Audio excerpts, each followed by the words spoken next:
Sina ordenó quemar los dibujos del esclavo. Pero uno escapó y lo que mostró lo reveló todo.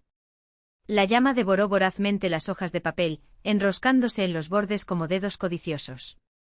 El humo se elevaba en espirales negras, llevando consigo las líneas que Isaltina había dibujado a la luz de las velas, en las madrugadas, cuando el sueño se escapaba y el dolor en la espalda le impedía acostarse. Cada dibujo que se convertía en cenizas era un grito ahogado, un recuerdo robado. Pero entre los dedos temblorosos del viejo esclavo sobresalía un único papel. Era el más pequeño de todos, doblado en 4, casi imperceptible entre las faldas gastadas.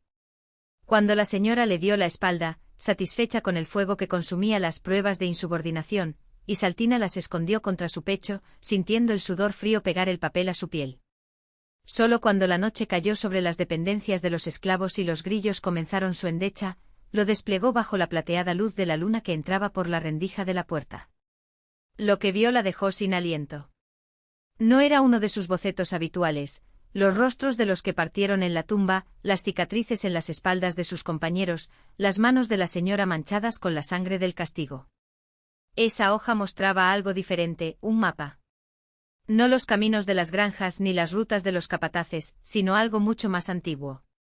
Líneas sinuosas cortaban el papel como venas, conectando puntos marcados con símbolos que Isaltina no reconocía, pero que ardía en sus ojos como un recuerdo olvidado. En el centro, dibujado con trazos temblorosos, estaba el contorno de un árbol, no un árbol cualquiera, sino el árbol, el que los ancianos llamaban Iroko, el que crecía al borde del río prohibido, donde se decía que los muertos susurraban a los vivos. Y debajo, escrita en letras pequeñas, casi borradas por el tiempo o el miedo, una frase: donde la tierra llora, no entra el hierro. Isaltina no sabía leer, pero las palabras le hablaron directo al alma. Porque ella había escuchado ese grito. En las noches en que el viento soplaba del sur, desde el barranco se elevaba un largo y prolongado lamento, como si la propia tierra gemiera bajo el peso de las corrientes. Los ancianos decían que era el espíritu de aquellos que se arrojaron al río para escapar de la esclavitud, con el alma atrapada en las raíces del Iroko, esperando algo o alguien. Dobló de nuevo el papel, esta vez con cuidado, y lo colocó dentro de la tela que le sujetaba el pelo. No podría quemar eso.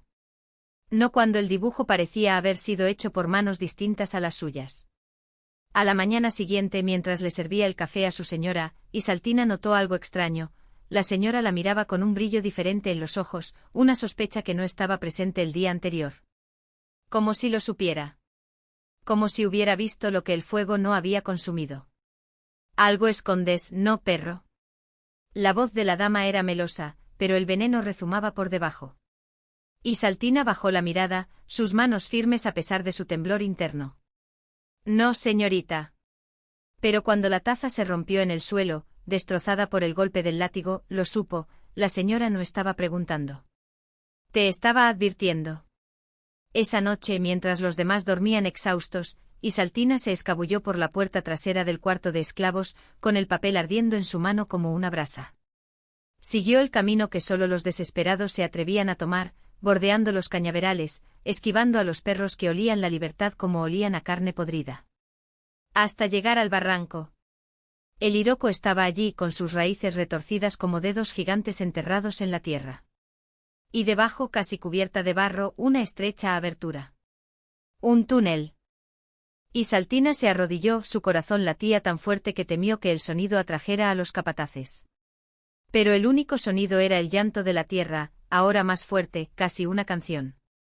Extendió la mano y tocó la entrada húmeda. El barro se pega a los dedos, caliente como si algo respirara dentro. Fue entonces cuando escuchó pasos detrás de él. «Lo encontraste», dijo una voz masculina, ronca de tanto silencio.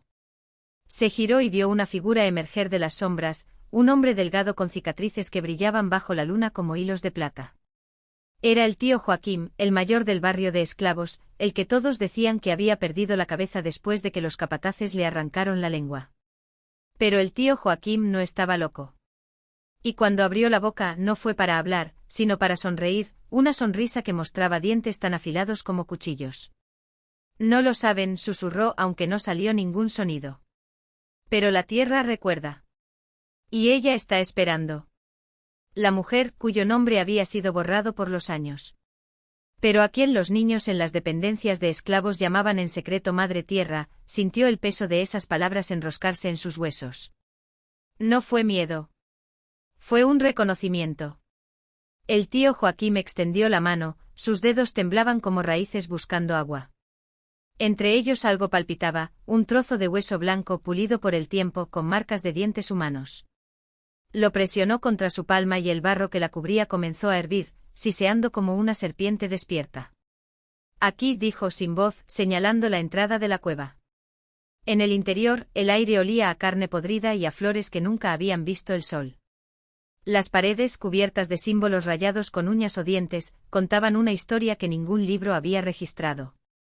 Reconoció el dibujo de un barco de esclavos hundiéndose, cuyos cuerpos se convertían en peces de escamas negras. Más abajo una figura con muchos brazos, tal vez un orixá, tal vez algo más antiguo, sostenía un huso en el que se enrollaban mechones de cabello humano. El tío Joaquín avanzó sin que sus pies descalzos hicieran ruido sobre la tierra mojada. Se detuvo ante un altar improvisado, un cráneo de buey, velas derretidas y en el centro, un espejo roto que reflejaba no rostros sino recuerdos. La mujer vio por un instante su propio rostro joven, aún con las marcas del látigo reciente, gritando algo que no podía oír. Cavaron demasiado profundo, dijo el tío Joaquín, y esta vez ella entendió sin necesidad de emitir sonido alguno. Los plantadores, en su avaricia, habían cavado un hoyo donde no debían. Encontraron oro, sí, pero también algo más. Algo que respiraba en las venas de la tierra, que se alimentaba de la sangre derramada sobre ella durante siglos. El barro de sus manos comenzó a moverse, formando dedos que se entrelazaron con los suyos. La cueva gemía ahora, un sonido que vibraba en los dientes.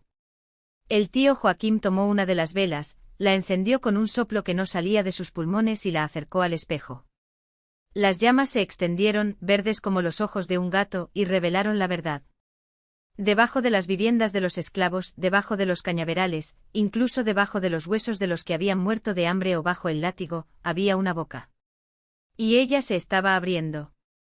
La mujer sintió que el suelo temblaba ligeramente, como si algo enorme se hubiera dado vuelta mientras dormía. El tío Joaquín volvió a sonreír, y esta vez no fue una amenaza, sino una invitación. Eres el último, dijo la tierra, a través de él. El último que necesitas ver. No se resistió cuando las sombras la arrastraron hacia adentro, donde el aire era espeso como la miel y el tiempo se doblaba como tela mojada. Allí, entre los suspiros de los que habían sido olvidados, finalmente entendió. La revuelta no vendría con machetes ni fuego. Vendría desde abajo.